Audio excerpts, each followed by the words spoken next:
Hey there, thanks for tuning into Duckbricks. I'm Chris, and today we're taking a look at the latest LEGO Star Wars UCS set, the brand new $200 UCS ATST coming out on August 1st of this year.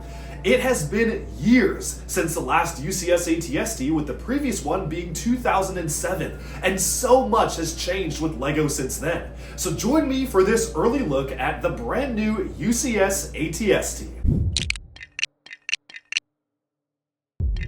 This right here is our latest UCS set, and this is the UCS ATST. It has been a long time since we got the last UCS ATST, so this is a welcome upgrade. And there are some very significant improvements with this one as opposed to the older model, which came out in 2006. It comes with, of course, a printed display plaque like all of the UCS sets do now, as well as a brand new ATST driver minifigure with printing on the side of the arms, which is very nice. It's very deluxe, and something that they seem to be doing as a special thing for a lot of these UCS sets. Of course, the main focus is on the ATST itself. And the major thing this does differently from the previous version is actually splaying out the legs ever so slightly.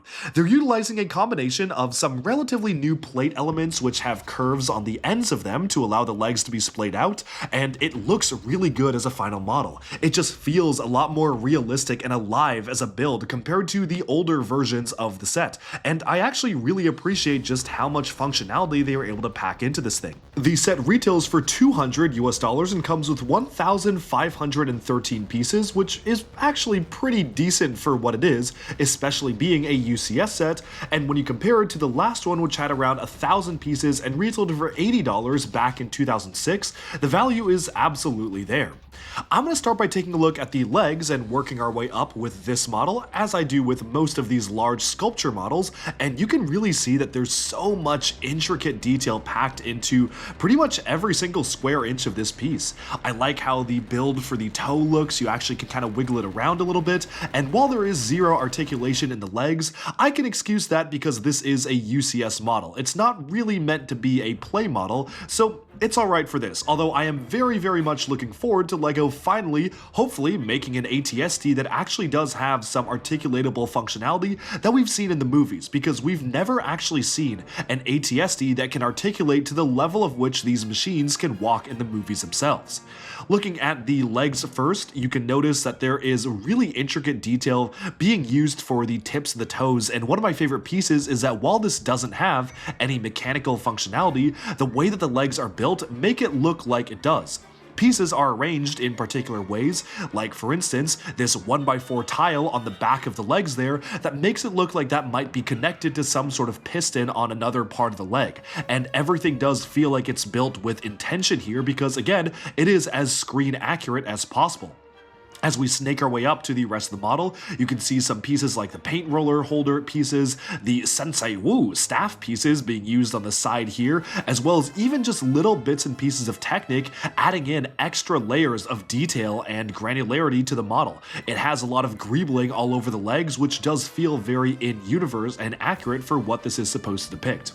I do find it really interesting how, compared to even the older UCS ATST, it's still using the same exact curved elements that were used on the feet of that one, so I guess some things really do never change. But that is really where these similarities begin and end.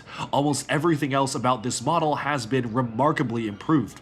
I like the usage of the whip on the underside to suggest some wires coiling back and forth, but that's not even the most clever build for a wire in this set, and we'll take a look at that in a second.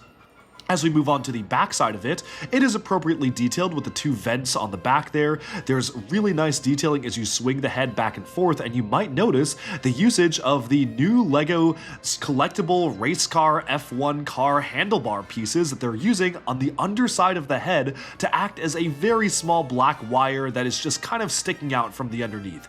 That is the kind of detail that I really love when I'm building a UCS set, and it's something that just looks really good on display. I'm a big fan of how they're able to pull that off. But with that, let's move on to the way that the actual head looks, because there's a lot of things you can do with the head as well. The underside of it is appropriately detailed, and as we move up to the front, you can actually angle the front gun upwards and downwards, as well as sway the head back and forth, which is pretty good for what you would expect for this model. The head itself is mounted on a ratchet joint, so it does stick in place exactly where you'd want it to stick, as well as the gun at the bottom being mounted on some Technic pins and clip attachments, which really allow you to move it back and forth, but again, also keep its shape. In contrast, the guns on the side honestly feel like they have a little bit too much friction to me. You can spin them back and forth, but they are a little difficult to turn, especially because they're utilizing some turntable elements and clutch power from the studs around the radar dish elements. It's not necessarily a bad thing, but they do feel very, very tight, and so that's just something I did want to point out.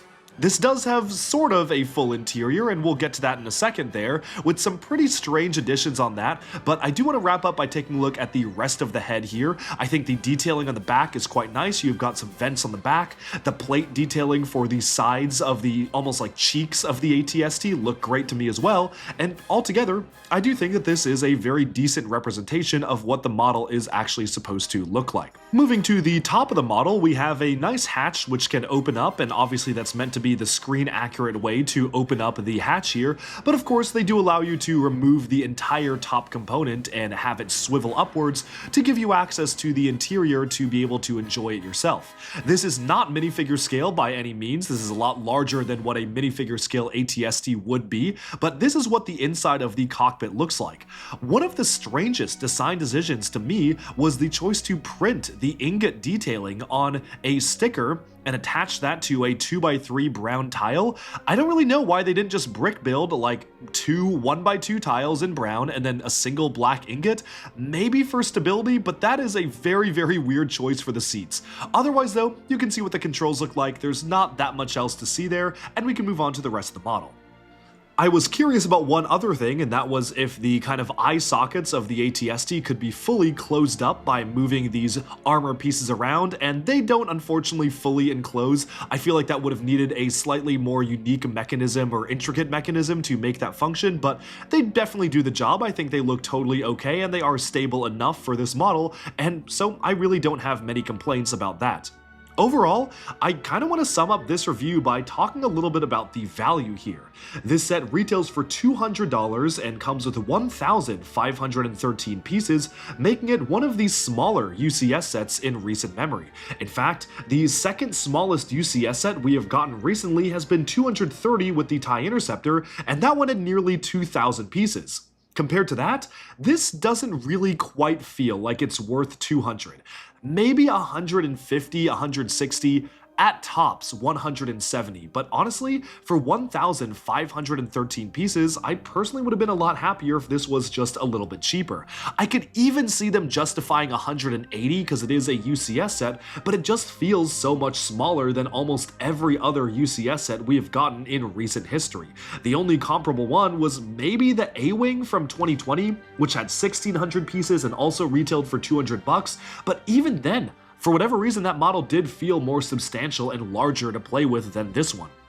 Nothing against the model, I think it is a good build, but 200 does feel like a little bit too much. Lastly, we'll take a quick look at the AT-ST driver here, and this one is a nicely printed one. The printed arms do add a lot to the character, although it is unfortunate that LEGO will pretty much only do this for UCS sets. I'd love to see them do it for standard sets as well, but I get it, it costs a little bit more to do that for standard minifigs, which is why they pretty much save it for expensive sets. But with that, we've summed up my thoughts on the UCS AT-ST, so let me know in the comments, what do you think of this one? Clearly, LEGO is kind of holding off on releasing a big UCS set until maybe a few months later, but it is kind of weird to get 3 UCS sets in 1 year, but you know, I'm not complaining. And with that, we've summed up my look at the brand new UCS AT-ST. Let me know in the comments if you agree or disagree with my thoughts, and of course, stay tuned for even more LEGO news, reviews, discussion, and analyses coming your way very soon. Bye for now.